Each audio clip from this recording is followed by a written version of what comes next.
Hello, Outschool world. It's Monday. Marvelous Monday, and I am here and I have been teaching with Outschool for 11 weeks.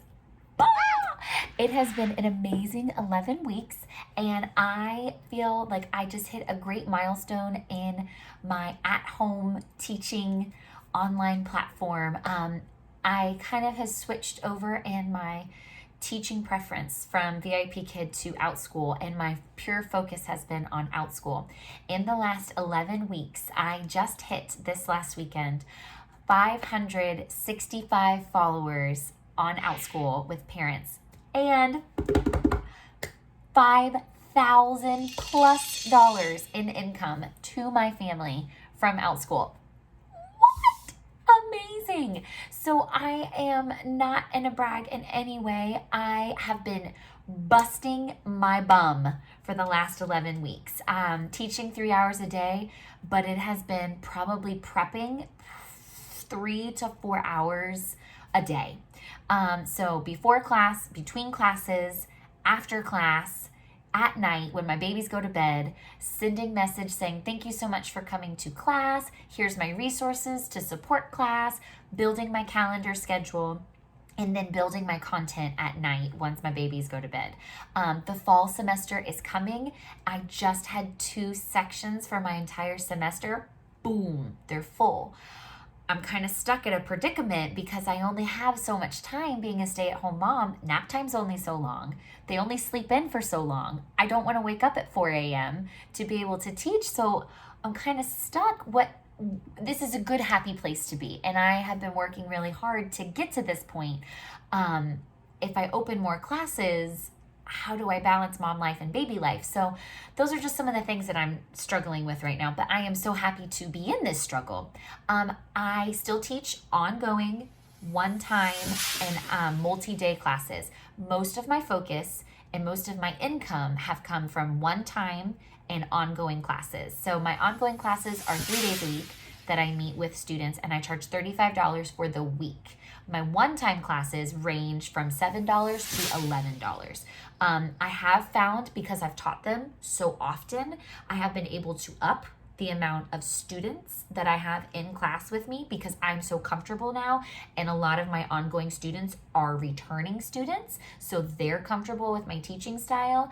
And my one-time classes, I've been able to go from 6 students to 7 students to one particular class. I'm up to 9 students in that class. It is a one-time class, and 9 is a lot when I range from 4 to 8 years old. But they're doing great.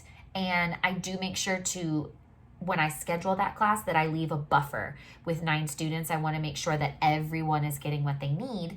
When I'm scheduling classes during the day, I only give myself 5 minutes. 5 minutes between classes. And it's a lot. It's really hard. I am grabbing my materials and moving things and logging in and changing my name, and it's a lot to do, but I don't have the extra time to give 10 minutes between class because I don't have an extra 30 minutes in my schedule. So for me, I have to make that 5 minutes between class work.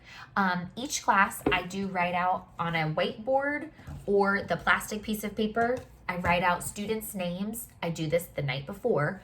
I write out students' names. I write out the class. I write out my schedule, and then I take notes with my expo marker. I was doing it on Post-its, but then Post-its were going everywhere all over my desk. So at least with this, I can stack them on top of each other and write my little thank you notes to parents. At this point, I stopped asking for feedback and class reviews. I have built up enough that I feel like asking parents, hey, I'm trying to build up my teaching business. Would you leave a review to help me support my teaching business? I'm past that point. So they are pure, genuine parent feedback at this point. They're always genuine feedback. But at this point, if a parent is super thrilled, that's where they are creating that feedback from. So in my 11 weeks, I am so excited. My family, I have been able to pay off some bills. I can't wait to see what the fall holds.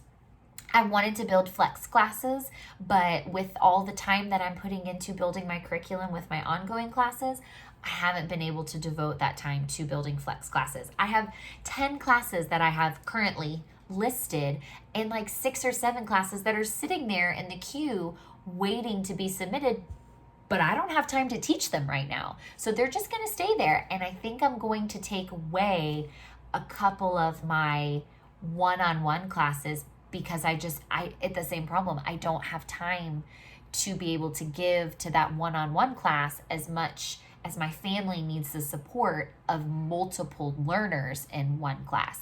So it's a happy place to be. I'm so fortunate. Thank you, Outschool. Thank you for this journey. If you have any questions, jump on in. I do want to make another video about how I've been able to make my resources and handouts that I mentioned earlier. So stay tuned, stay on the lookout, and I'll hopefully be posting that soon. Thank you so much. Bye-bye.